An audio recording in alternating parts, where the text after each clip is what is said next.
again. Welcome to Basecamp Customer Success Office Hours. We're going to be focusing on event planning, and I hope I can see some of you in the chat right now. Well, first thing I want to tell you is that we will be demoing Basecamp, the product. We'll be demoing it live, and then we're actually going to go through a project setup that has been used in event planning, so you'll be able to see exactly kind of how Basecamp can function for you for all the different kinds of event planning that that you might be encountering. And so I also want you to know that this is not just one-sided. You'll have an opportunity to get any specific questions that you have answered.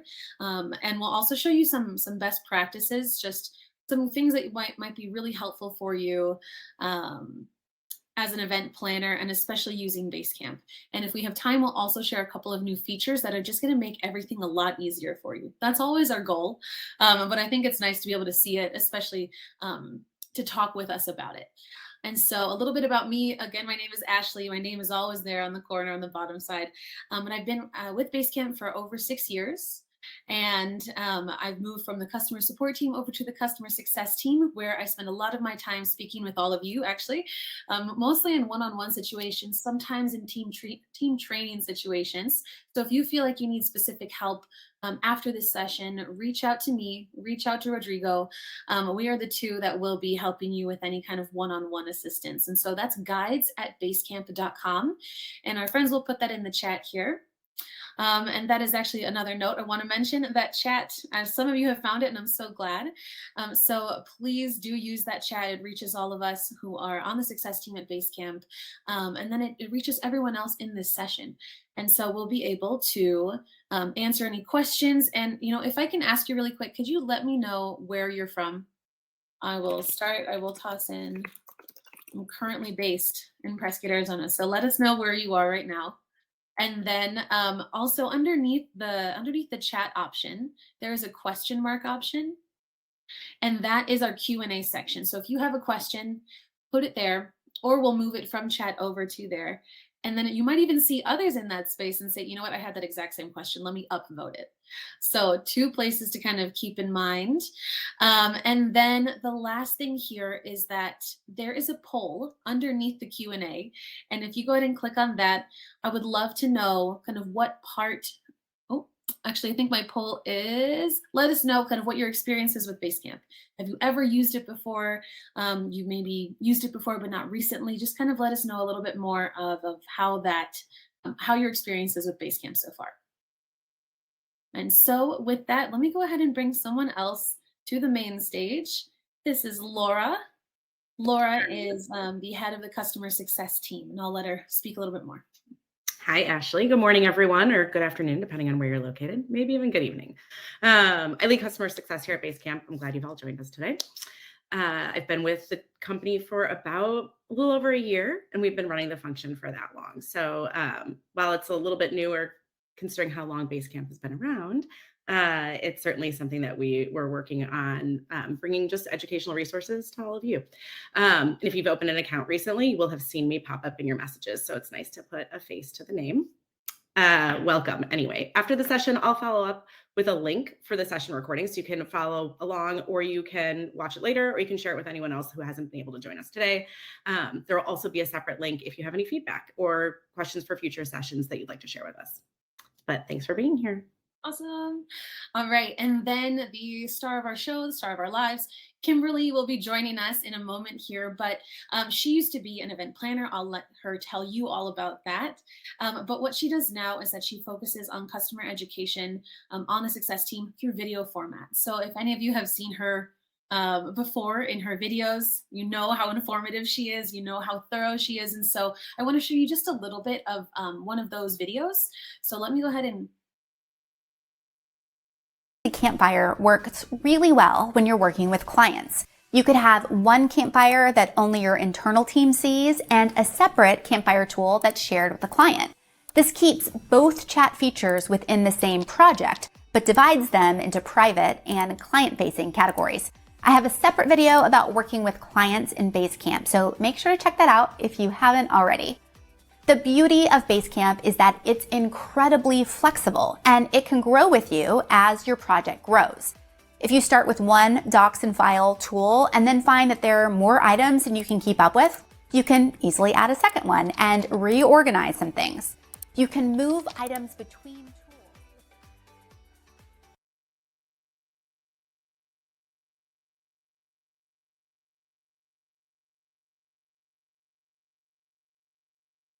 Hello, everyone.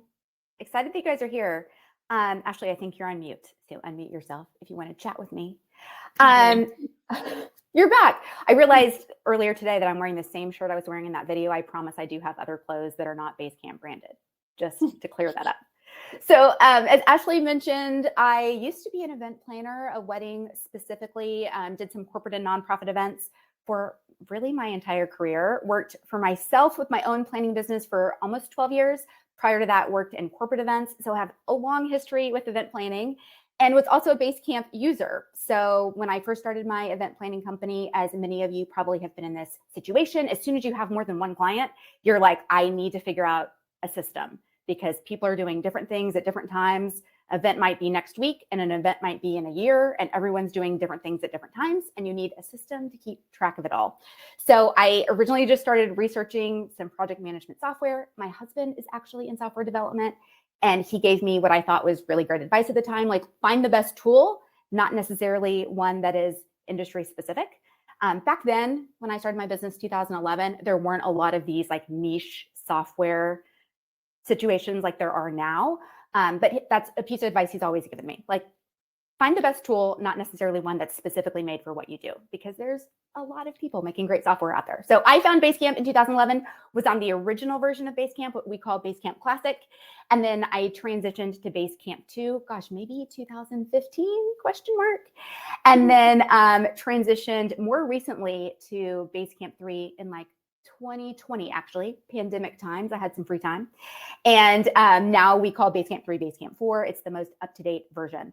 I know some of you have reached out to me. Some of you I know personally have reached out and said that you're on earlier versions. So I'm really excited to show you the most up-to-date Basecamp 4 version that we're working on now, and kind of talk you through that transition. If you have questions about that, let me know in the chat. As Ashley said, I make video tutorials. I think Rodrigo's put that link in the chat. Jillian, you mentioned I used to have a previous event industry podcast. I also host our company podcast called Rework. I put that link in the chat as well. So if you're looking for another podcast to follow, it's a great one. It's with our founders, Jason Fried and David Heinemeier Hansen, all about a better way to work and run your business. So I was actually a podcast follower of theirs before I ever started working here. It's a really great one for just good, sound business advice. Fully agree. I think that's all I got before we get started. Hi, friends. Andrea, Molly, it's good to see. Kawania, I know some of you, which is pretty exciting. And those of you I don't know will be fast friends. Indeed. So next, I'm going to ask Kimberly to share her screen and kind of let you all see what Basecamp looks like for her event planning business. And so if you do have those questions, put them in the chat or put them in that Q&A section, and we will make sure that they do get answered once she's done showing us a little bit more of how things work for her. Perfect. Kimberly, whenever you're ready. So I'm going to walk you through. Keep in mind, all of these events are in the past. So I'm going to be going kind of backwards in history. But Basecamp was something I had open every single day of my event planning life. This is my home screen. And most of these were archived because they were in the past. I brought them up just to kind of give you guys a view for what things look like. So this is the new Basecamp 4. For those of you who aren't familiar with it, you can add your company logo so that it is a little bit more branded. Each of these squares is a project. And for me, they were each individual events. Clients were involved in every single one of my projects. So some people use Basecamp only with their internal team. I think Basecamp really shines, to be perfectly honest, when you invite clients into your projects, because you can control what parts of the project they can see, and you can have one place for all your communication with them. So I often would tell clients, like, don't text me. Like, don't send me an email, don't text me, don't like send a carrier pigeon, like put it in Basecamp. Like that's the only way you're gonna get information from my team. And for us internally, it helped me and my assistant really stay on top of all of the tasks and responsibilities. Those of you who are in any kind of event, whether it's weddings or corporate or nonprofit, you know, there's like a million tasks that go into planning, and Basecamp is really, not to make a sales pitch, but really helped me keep organized with all of those things. So on my home screen, you can see I've pinned one project up here. This is the one I'm going to walk you through, but all of these are individual projects. In this recently visited section, they are sorted alphabetically, and I would organize them by date. So I would title the project by the event date so that they would automatically be sorted in event order. You could pin any project and they come up here to the top. And when they're at the top, you can drag and drop them into any order that you would like.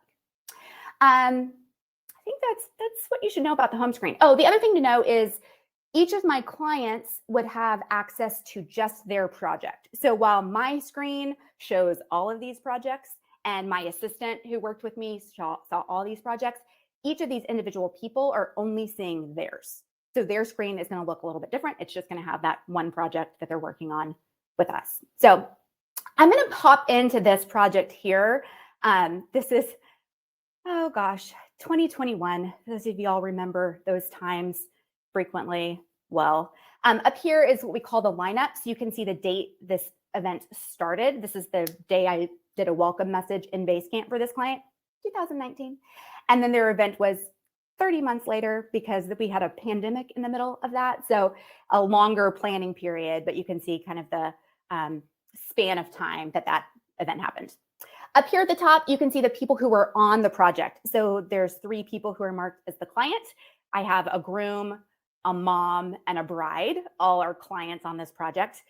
I'm here, my assistant, Stephanie, and then we had an intern during this summer period of time. So she also had access to this project. With Basecamp, we can customize how things look, and we'll kind of talk you through that in a bit. But for this project, I had a message board, to-dos, which, as you guys know, so much of what we do is based on tasks and to-dos, docs and files, Campfire, which is like a casual chat. I actually, in preparation for this, pulled this up and was like, oh my gosh, we were like chatting in the Campfire on her wedding day. Like, that's kind of funny. But this is just for very quick, casual conversation, things that don't necessarily need like a long paper trail. This is kind of funny. Hey, Stephanie, your makeup artist has COVID. Like, these little quick chat things happen in the Campfire.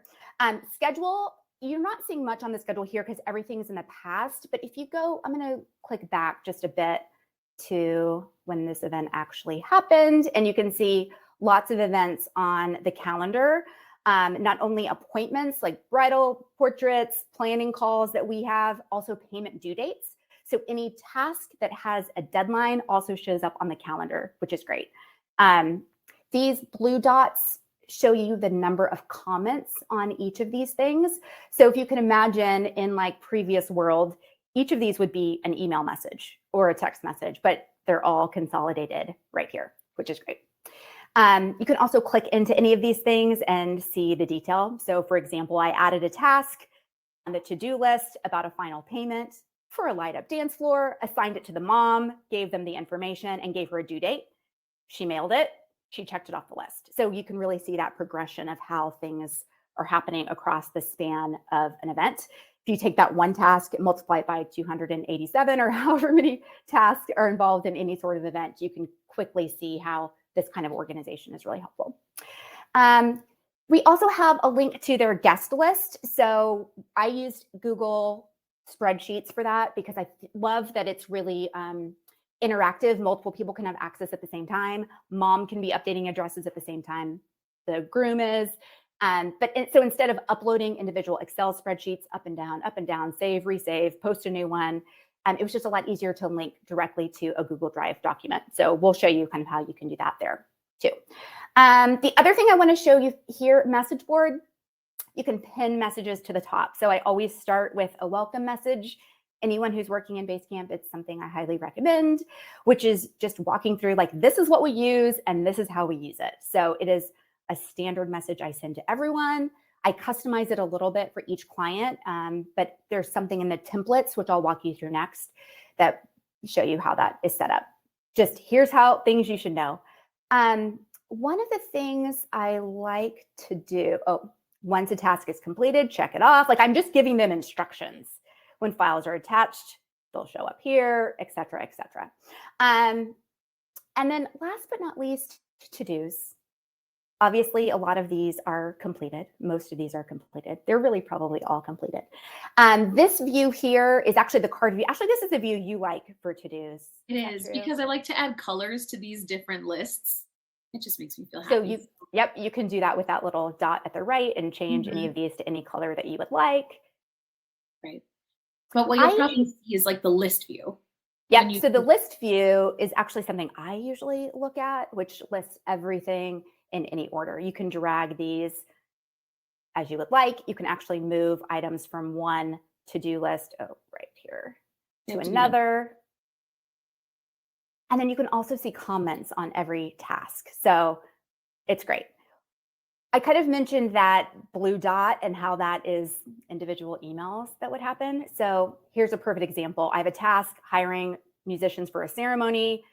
You can just see this long back and forth combination. Mom says it's good. Bride's like, yes, back and forth. All of these. Here's the contract. It's signed. Here's a receipt.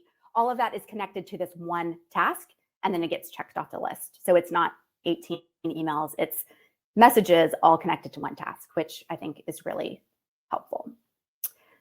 Actually, is there anything else I need to show? Oh, you know what?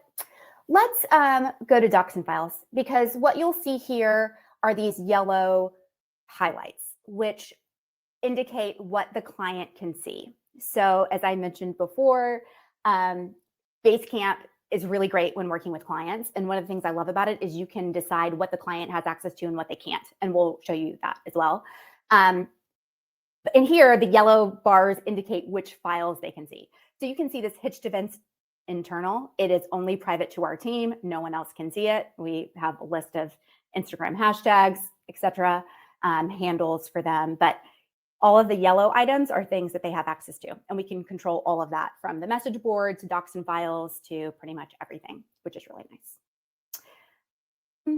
I did want to mention one thing, is that I think one of the main benefits that I discovered even when I wasn't working in event management is that when I moved over to Basecamp before I was at Basecamp, one of the main things that it solved was that all the conversations and all the files and everything was in one location.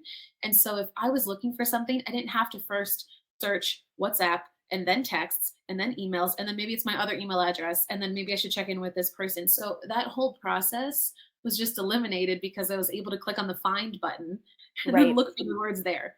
And so if you can look by specific project, you can look for maybe all chairs, across all projects. So looking at having all your information in one location is just so vital. It's so much easier and so much less stressy.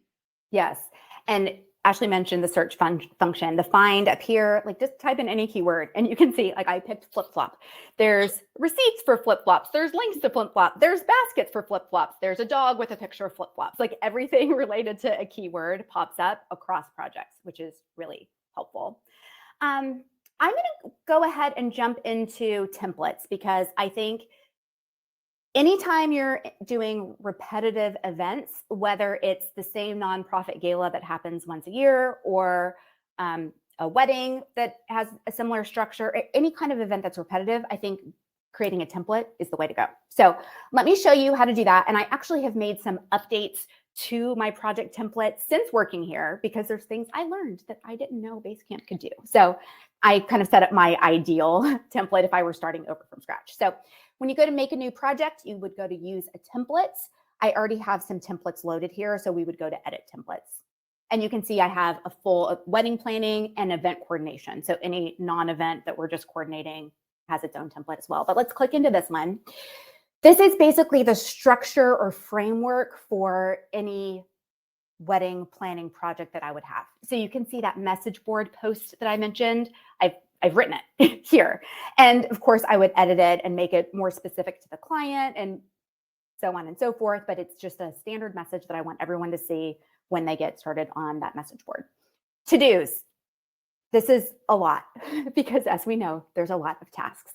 And so what I would do during my setup is create tasks that are specific to my team, as well as tasks that the client could see. And then once we spin up a project, which I will show you, you can pick and choose which of those lists the client can see. So for me, I just use all caps with our company name, just for my own knowledge about which ones I'm not going to share with the client. And I really broke down every single task that I could think of. Like, I'm going to get a contract, they're going to countersign it, we're going to upload it somewhere, et cetera, et cetera. We're give client access to Basecamp, making sure to hide the private tasks. Like, that is a to-do. All the way from we're sending them a welcome gift, we're adding a note about blogging about their wedding, accounting tasks. So these are all group tasks: deposit payment, second payment, third payment, final payment if they need to pay us. And then we get into tasks that are client specific. So I've divided it out by time frame. Again, this could be any division. You could make it divisible by catering and have just a full catering list. For wedding specific events, things are so time based and things have to happen in a particular order. So I have it divided out like this. This is how it worked for me. Basecamp is super flexible, so you can use it how it works best for you. 10 to 12 months out, you can see I have all of these tasks, budgets and payments. One thing I love about Basecamp is you can easily remind clients. I kind of showed you before how here's a payment, mom paid it, she checked it off. Anytime I would have a contract booked, let's say it's a band and they're paying a deposit, and then 2 weeks before the wedding or a month before the wedding or events, they have a final payment due. Like, we all kind of know that scenario. I would always add a new task and assign a due date and assign a person, maybe give them payment details. So I have this budgets and payments category across multiple months. There's not a task here, but if I had a new one, let's say there's a remaining balance due to someone, to the band, I could give it a due date. This is a template, so you're not going to see a specific date. We can talk about that. And I would add it there on the actual product. You guys get the idea. It's really broken down, thinking through all of it. I think I would suggest that's the great place to start, is just brain dump all of your tasks and organize it into a template. You can always edit your template too. So over the course of years, there were tasks that we would add because, dance floor props became a thing. So that was a new task that we started adding to our templates. Or, using hashtags on your wedding became a thing at some point. So we would add a task to the template. So every time we spun up a new project for a new client, that new task would show up. You'll also see that I have files and contracts. I made folders for every single category in the template. Schedule, added a schedule to the template. And then here you'll see 2 campfires. So Campfire, as I mentioned, is that kind of casual chat tool. With clients accessing a project, you can decide if they have access to Campfire or not. And so I, on this one, made 2 separate campfires. One, which the client can campfire with us, and then an internal one where me and my assistant could campfire amongst ourselves and the client couldn't see it. So in order to do that, you would just go up here to these 3 dots, change or rename tools, and you can add any tool. You can duplicate any tool if you just wanted to add another, if you wanted 2 separate message boards for any reason, 2 separate to-do lists, etc. You can do that here. And I actually, that video clip that we played is from a video about customizing project tools. Laura or Rodrigo, if you guys will drop that in the chat. It's a good one to kind of explain all the different tools and why you might want more than one in a project. From here, let's go to the home page. Actually, interrupt me if you want me to go in a different direction, but I was going to spin up a new project if that works. I was going to say we should spin up a new project. So okay, perfect. So let's just make a test project. We're just going to call this test event. I could add start and end dates. So we're going to say that that starts today and it ends next month, which is amazing. We're going to create this project. So that's starting a project from scratch. Mm-hmm. Yes, simple to do. You can also start a project from a template. So I'm going to go here, use a template. Mm-hmm. I'm going to choose my template, and we're going to call this test event from a template. Test wedding. And I'm just going to create this. Mm-hmm. So Basecamp will take a minute. It will spin it all up. And you'll see the template that we were just showing you as a base project. Mm-hmm. I think one of the best parts is that maybe the dates that you figured out beforehand, you're like, all right, I know I need this week for day 1. that just is already going to show up in the schedule. So if Kimberly had set that up, it would just be there, So these things you don't have to think about twice once you actually hit create this project. And you can even delay when that happens. So if you're like, all right, it's April, this doesn't start technically until May, like mid-May, Right. then you can even choose a later start date. Absolutely. And one of the things that I would do, I made my template very generic, which I think works. I would, before I invited a client to a project, this 10 to 12 months out, I would be very specific. So that's between now and May of 2023. I'm making that up.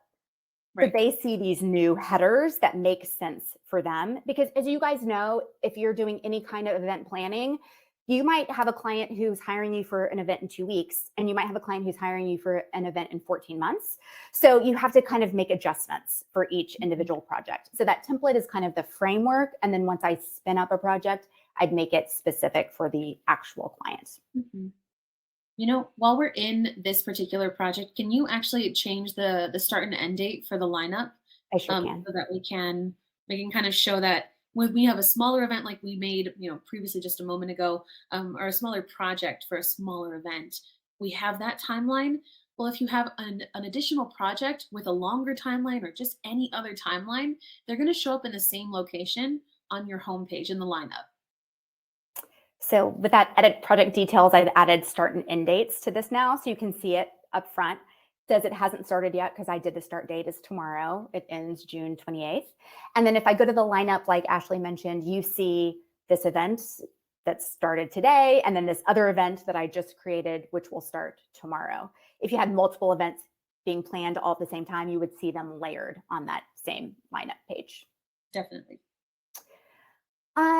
Let's see, test event from a template. Let me see if I can add a client to this project so I can turn on client access to it. Actually, Laura, I'm going to invite you to this project. So the first thing to do is you have to add a client to the project with this button. So you can't turn on client access without really hitting this button first to say, yes, I want clients to have access to this event. So this is, what client do I want to add? Let's call this the Laura's wedding. I'm already married, but I got excited. I'm going to take you through how this would work because it's a little, not tricky, but it's a multi-step process. And let's actually drop in the chat. There's a video about working with clients. It's very specific into how you set them up, all the stages of the process.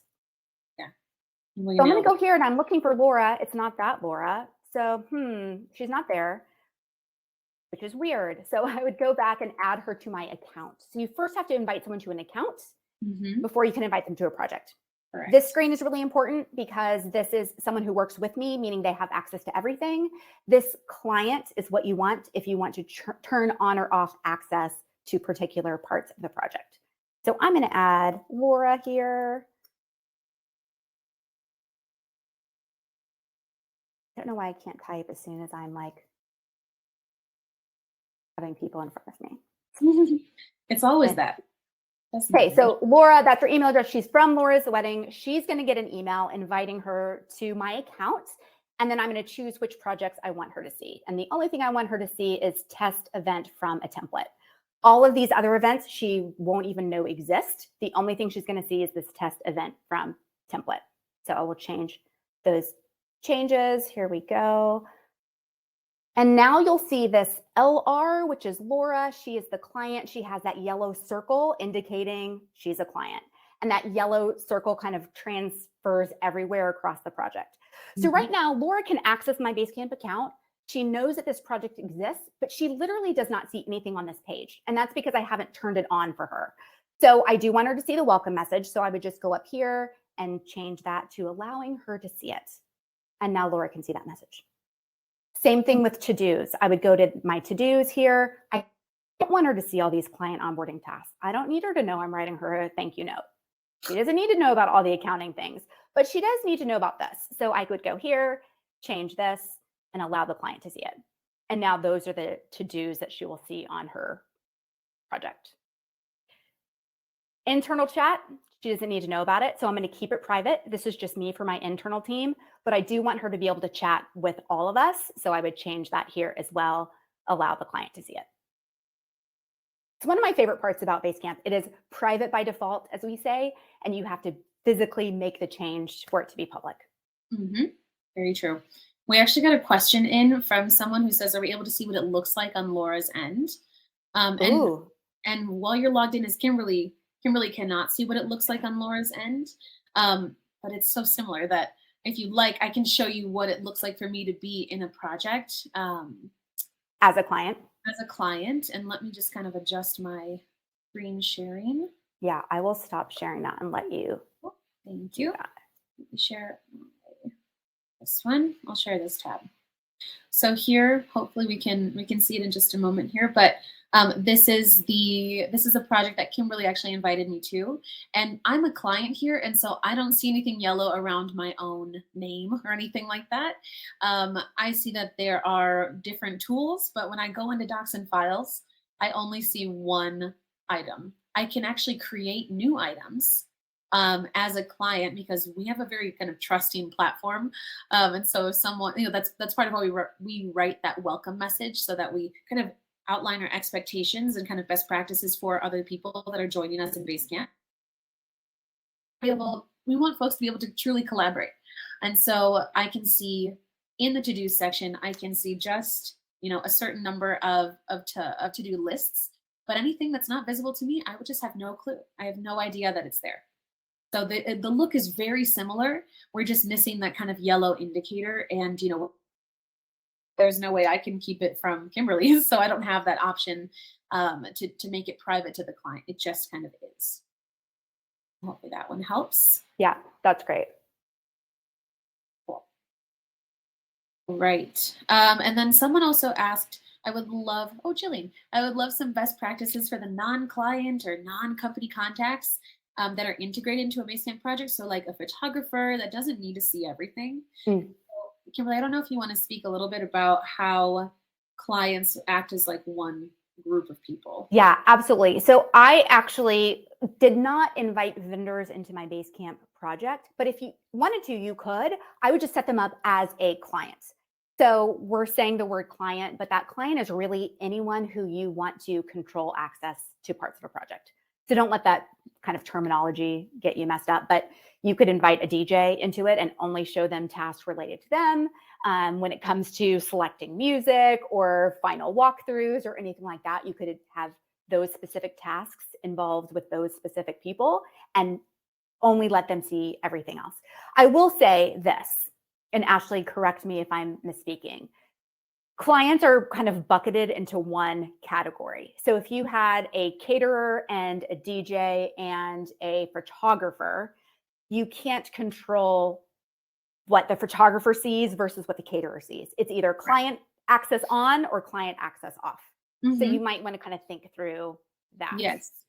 I actually, let me propose a potential solution if that's not striking someone super well. Let me do another Chrome tab. Let's do this. I have like 5 different windows up. So hopefully this is the correct one. All right.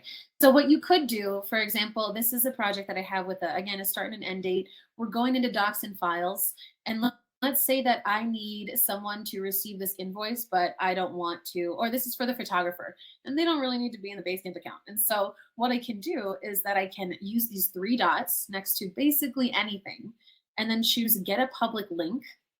And so what this does is that it generates a way for someone outside of your Basecamp account to really see what they what's inside of Basecamp without having any kind of access. There's also an interesting thing here. If I go back into the file specifically, we can see that there's a conversation here. Just a heads up, I emailed this, and Kimberly, we love this format, et cetera, et cetera. So all this information is not visible to someone outside of the company. So comments are private, but the kind of the meat and potatoes of what it is that you're trying to share can be shared with someone else. And so if you're on a trial account and you're not seeing this, that's because it's for paid customers only. I think that's like literally the only feature we don't allow for trial users. So just a couple things to note, but that could be an alternative for you. That's a great solution, Ashley. And what I did personally is I used Basecamp for all of my clients because that was the majority of the people I was communicating with and needed to be on board. And then I used my email for all other vendors. So I would have a separate email conversation and then put the results in Basecamp, or get the contract through email and then post it for my client in Basecamp. That's how I worked, but there's lots of ways that you can work with the product. Yeah, definitely. There is also something else. There are just like a couple functionality questions that I want to get to. So first is that, does the Basecamp schedule / due dates, do they show an internal Google Calendar? So I'll talk about dates, and we'll get to how to change dates in bulk too. So for this, what you can do is that we have a couple of dates here that are coming from a few different sources. The ones with the check mark or the option to check it off, they're coming from to-dos. This standalone one is just one I entered in by clicking on new event. And so you have two choices here. One is that you can click on a singular event and say, I want to add this to my individual calendar, this single occurrence to my Google, Apple, or Outlook calendar. And so you can definitely make sure that you are getting whatever's in Basecamp into your external calendar. But I also really just kind of prefer to add this entire schedule to Google, Outlook, Apple. So that way, amongst all my other things, I will have a project or rather an additional calendar in my external one that says, last name, first name, and then the event itself. And I can see all the different dates, all the different tasks amongst all the other things I need to do that are outside of Basecamp in one location. So I highly recommend clicking on add this schedule to your external calendar. But if you're like, you know what, I just need to see all my events in Basecamp, then click on activity at the top of the page, and then on upcoming dates. It'll pull everything from all projects you're a part of into one location, and you can even subscribe to that as well. So again, you have a lot of choice, but we wanted to make it integrated with whatever it is that you currently use, since we know folks are using Google, Outlook, and Apple pretty heavily. Okay, Ashley, I'm going to jump in because this feature, this being able to subscribe to individual calendars, is one of the things that when I moved from Basecamp 2 to the newer version, I was like, oh, this is a game changer. Because what I used to have to do is I'd have an event that I'd post in Basecamp for my clients, and then I'd also have to put it on my own personal calendar as like a twofer, or like my assistant would be trying to schedule something for me and she'd have to look at one calendar and they wouldn't sync up. Now I just subscribe to each of those client calendars, and I use Apple Calendar personally. So I would have each of my clients' individual calendars color coded so I could see at any point in time, like who's at a tasting, who's at a dress fitting, who's going to cake tasting, all in one place. So it's one of my favorite transition features from the older version to the newer version. Absolutely. That one's pretty important to me too. There's a question here about adjusting dates. Yes, it's right here from Robin. How do you manage things when dates change? Is there a way to change dates for multiple items? So there is. There is a way. So let's go back to the to-do section of this particular project. I have something funky here called a hill chart, which is 100% optional. So if a visual like this is pleasing to you, as it is to me, then you can adjust your to-do list to kind of fall onto this hill chart, and they have nothing to do with dates at all. So just wanted to explain that briefly, and if there are questions, I'm happy to answer them. But what I do want to show you here is that I have a fake new logo request, and within these contract details, I have all these different dates, right? And so I can actually select all of these by clicking on those three lines to the left of a task, and then I'm holding down the shift button as I click the one on the top. And that gives me choices. It gives me a way to bulk do anything. So here I can bulk assign these 5 tasks. I can adjust the due dates. I can even move these to a different perhaps list, or maybe even a different project, or maybe make a copy of them so that they're in 2 locations at one time. So there are lots of things that you can do here, but let's adjust the dates a little bit. So if they all happen to fall on the same date, and you know that you need them to actually be due on the 11th of May, you have that choice. Or what is more likely is that you like the staggered events, and then you just need to shift the due dates forward by, you know what, we need 14 days, a full 2 weeks, a fortnight. Let me save this. And then those dates have shifted for you. And that is one of my favorite features of Basecamp. And it's kind of new too. It's kind of new and I'm really happy about it. But it gives you a way to be able to move these pieces over so that you are not manually clicking into each one and adjusting the date and making sure that this is, moving in the right direction. And so now these new dates, if we go to April 18th, I'm actually going to click these little dots and get to the schedule. I can see April 18th there that task was, and so all these things are kind of adjusted on the schedule. Oh, just a good feature. Ashley, while we're on to-dos, let's get to Andrew's question about grouping to-dos. I showed it in my template, how you can create kind of sub-lists, as we call them, but groups Yes. to-dos. But if you want to walk through how to do it, that'd be awesome. Yeah, you can do it at any point. So you can do it when you are in the building of a template, either a project template or a to-do list template, or you can do it on the fly. So I have nothing in my brain, so I'm going to go ahead and click on just numbers. I'm going to brain dump everything out, and then what I'm going to do is I can select these different items. I can group them together. And then I can say, this is a new group. Maybe this is a color that I want to add. And I can even add, I don't know, some kind of emoji, if that makes sense, or if that just delights you. So that's one way to make a group. Another way, once you're clicked into this list, is that you can click on the 3 dots on the top right-hand side, and then you click add a group. So 2 ways to do it. One is multi-selecting, and the other one is just saying, even newer group.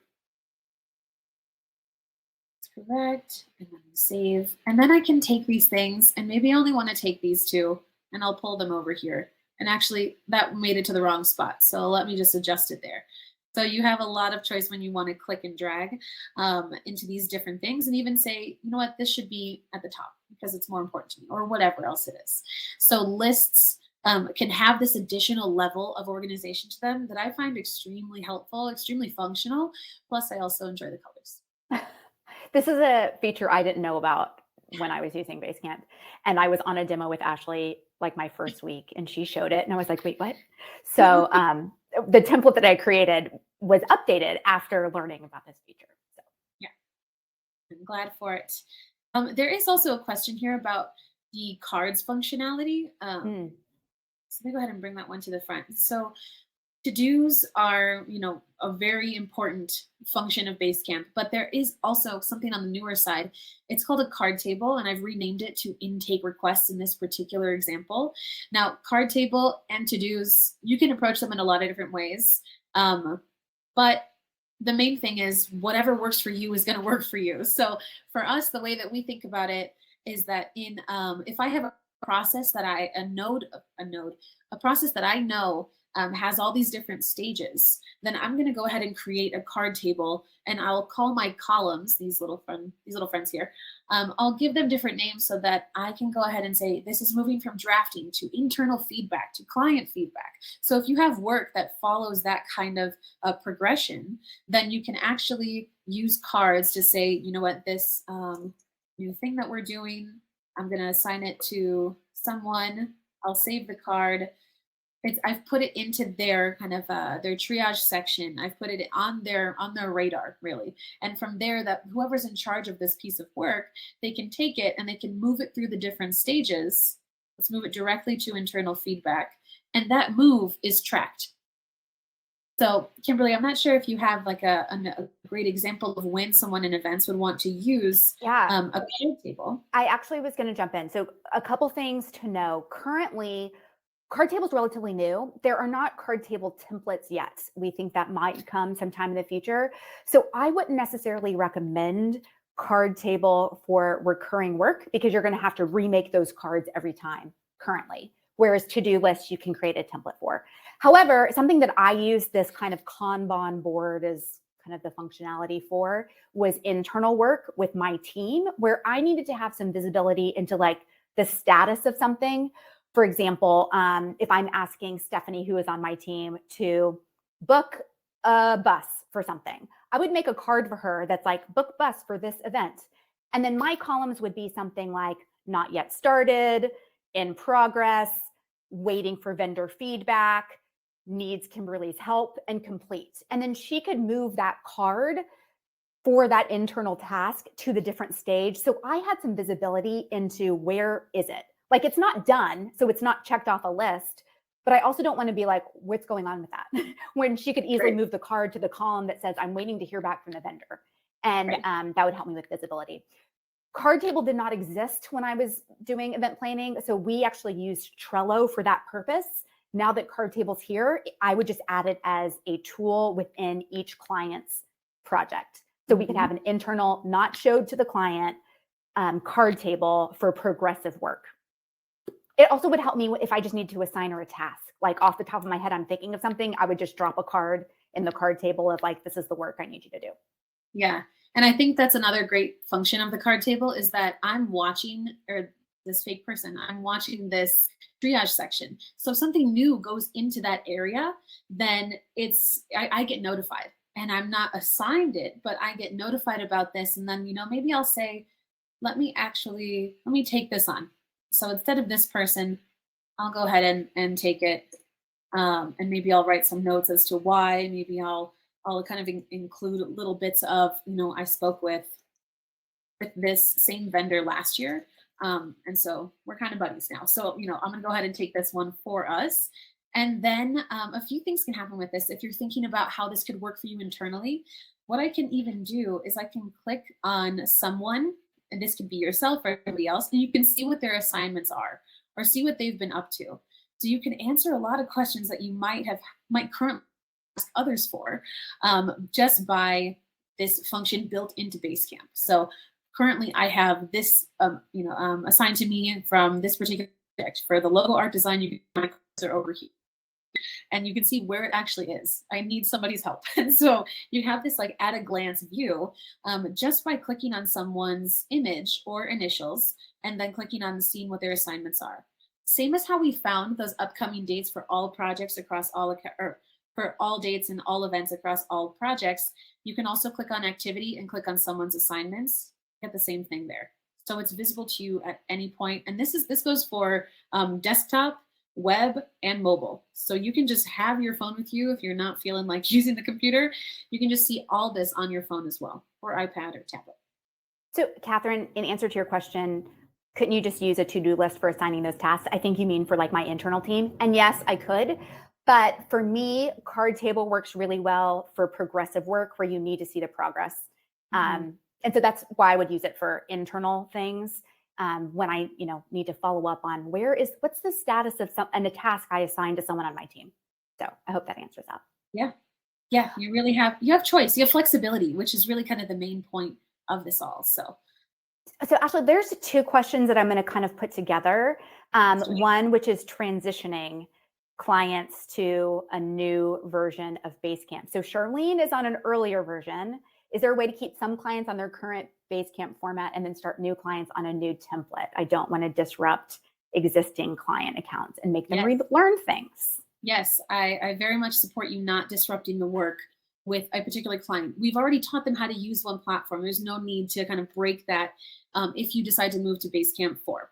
So I wonder if I can actually stop sharing this screen and pull up a different one, because there is, I think it's a little bit easier to see with, how to kind of move between the two. So let me share my share window. And while you do that, I'll also say, Charlene, that's what I did when I transitioned both from Classic to 2 and then from 2 to 3, which we now call 4.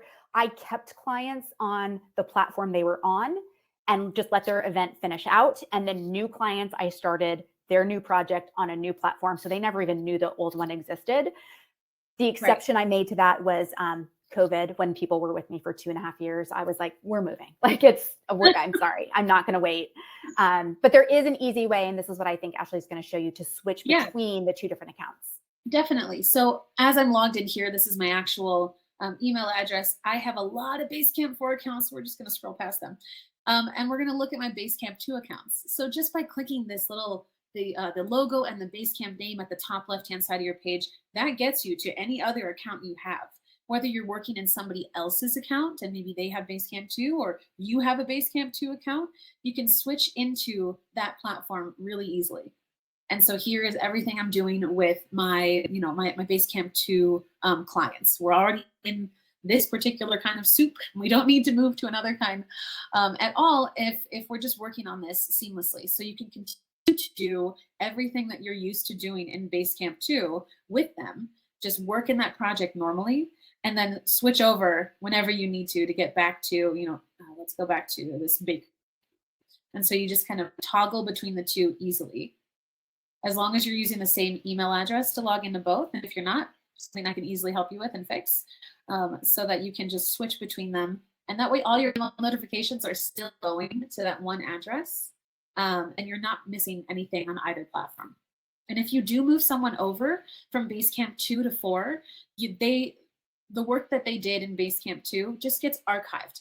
So it's still accessible. I can click on 9 archive projects at the top right-hand side and see everything here that I really need to. And then when I get into Basecamp 4, which it still says 3, but it is still 4, they are the same thing. When I go over here, then I can look for that same project and find, everything about it that is active and how it was in Basecamp now, So be pretty painless to move, but I get that it's very sensitive. I think it feels very sensitive. And so if you want to talk about how to move things specifically, we can also answer that at guides@basecamp.com. Myself, Rodrigo, maybe Kimberly, but also Laura will be able to answer you. And also on that note, Charlene, transitioning clients over, I think you could also start with just one. Like start with one that you think is tech savvy and move them over. I think you'd be surprised how quickly people can adapt. I was very nervous about making the transition. In fact, the newer Basecamp came out for years before I ever moved over. Like I debated it for the longest time and then finally just made the plunge. And I'm really glad that I did, just because you get additional features. It's also the software that we update. So new things happen all the time on the newest version of Basecamp. Literally every 6 weeks, they're making some kind of improvement or update or change or added feature. And the old versions just don't get those updates. Ashley, on that transition, Kwanya, how do we migrate from 2 to 4? Is this a demo one-on-one conversation situation? What do you think? It is. I will just briefly say that I have painstakingly written a guide about this. And so hopefully some of that we can put this, I'll just put it in the chat now for you all. I'll answer it with just that there are resources for it, but the better answer really is that I'll be happy to help you one-on-one. We can just move you from Basecamp 2 to 4, or at least talk about it. Amazing. And then there was also a question about a charge for switching from one to another. And I know there's some kind of special, if you move from one to another, you're at some period of time, you're not paying for both. Right. So basically if you pay for Basecamp 3/4, then you don't have to pay for Basecamp 2. And so we put that on a free plan, or you would be able to put it on a free plan. And then you would be able to work normally in Basecamp 2. And actually you can see it here. I have myself on the free plan. See how this little project plus symbol is, it's currently red because we decided with the new free plan that you cannot start new projects unless they're in Basecamp 3/.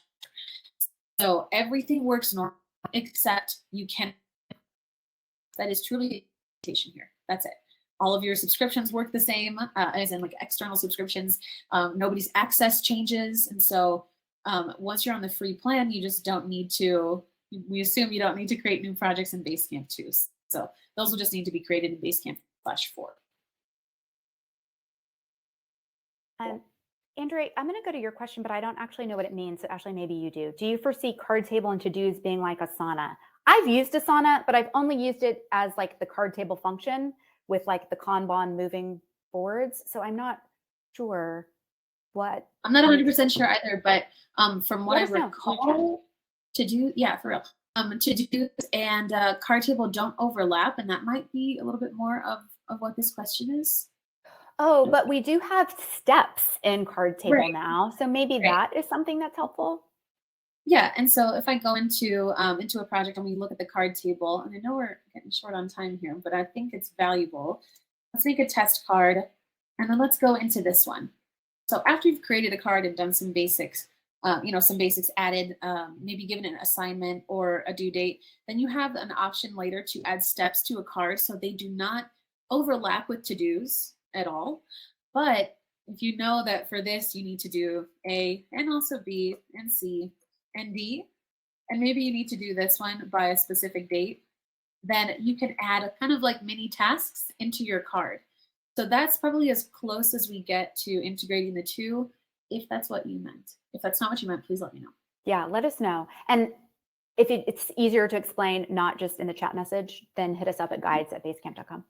Yeah, for sure. Is there a way to link a file in Doc and file to a to-do? Basically an internal link. Yeah, absolutely. And So link let's all kinds of things. do whatever you want. So in here, oh, perfect. We'll get this picture of my dog, my first dog. So what I can do at the very top of the page is I can take this URL and I can copy it. And then I can go to anywhere else, truly anywhere else in this account. Maybe I think we said to-dos. So let's go to to-dos. Oh, write up a profile for the dog. Perfect. And so in here, as a comment or anywhere that I can write, I can just paste that URL and I'll save those changes. And then when somebody clicks on it, they get taken directly to that file. That's just kind of one way to work so that all of your docs and your files are in the docs and files section. But if you'd really rather, include the attachment this way, then you can go ahead and use the attachment option. It would just appear right there. So you have again, choice between the two. But if you don't want to upload it twice, or maybe it was a huge video file and it doesn't really need to be uploaded in two places, just click on the actual file itself, copy the URL, and paste it somewhere else in Basecamp, and it'll get there. And Andrew, would do this a lot with clients when they would post something somewhere else, like something random on the message board, but it really is a task. I would go to that task, click it, and include the link to it internally. Like, hey, let's discuss this here with a link to it just to keep everything organized. Yep. And that's something we do internally a lot. Basecamp is linked to other parts of projects just to keep everyone in the loop of where things are. Cool. I think maybe we have 2 questions before we wrap. Just a few minutes. I think we can do it. Is there a way to easily move accounts from the desktop app? I'm the user in the WIPA account. I can really easily switch between my account and WIPA from the mobile and web, but I can't do it from the desktop app. Oh, do you mean multiple Basecamp accounts through the desktop app? I think that's what she means. I'm trying to make sure that I upload the right page. Let me stop sharing my screen and share my, I wonder if it'll allow me to share the actual Basecamp desktop app, because you definitely can. I want to share my entire screen of screen 2. So let's kind of see this at the top left-hand side of the page. It does work the same whether you're on Windows or whether you're on a Mac. I just happen to be on a Mac today. So when you're in this particular Basecamp account, and I'm in our actual Basecamp account, you'll see at the top, there are a bunch of choices here. Click on account, and then there are all of your other accounts for Basecamp 3. It will not load Basecamp 2 because it's an entirely different platform. So a big part of why I use Basecamp on the web is to be able to switch from 2 to 3. But if you're going from your account to someone else's account who's also using 3/4, then you can go ahead and use the desktop app for that. So it's going to be very specific to that. There is no desktop app for Basecamp 2, and that's because we don't add new updates to Basecamp 2 any longer. Also, a brief note here as well. If you are copying something from a particular project or a file that we were looking at before, well, there's no address bar in the desktop app. So click on page and copy page address. So just a minor note. Amazing. Andrea, I love the light bulbs happening over there in the chat. Last question that we're going to get to, and it seems more of a how Basecamp works in theory and our internal structure. Any tips for scheduling time with internal folks while leveraging Basecamp?